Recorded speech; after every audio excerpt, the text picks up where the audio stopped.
I think the most important thing is that no matter what's happened, you should always kind of focus on keeping the round as best as it can be.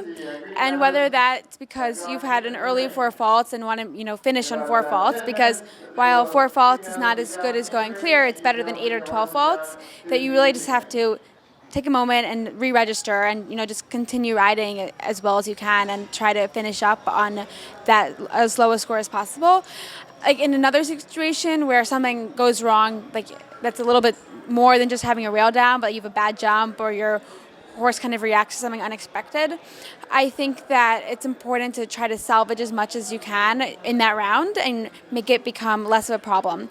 Because if you have something go wrong at the beginning, but then at the end of the course you feel like you and your horse are back on form and everyone feels confident and comfortable, it's a lot easier to move forward from that versus if you leave the ring after a bad thing happening, and then that takes a little bit longer to kind of take yourself out of that hole.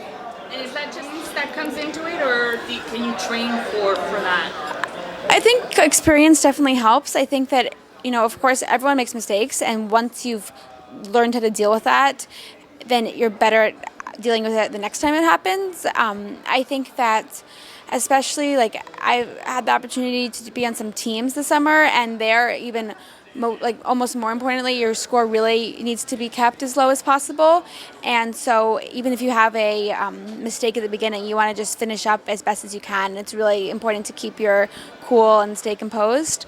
I also, if you are riding a horse you don't know as well, obviously it's more likely that things are going to go wrong. And I really think it's important to try to make every round as productive as it can be.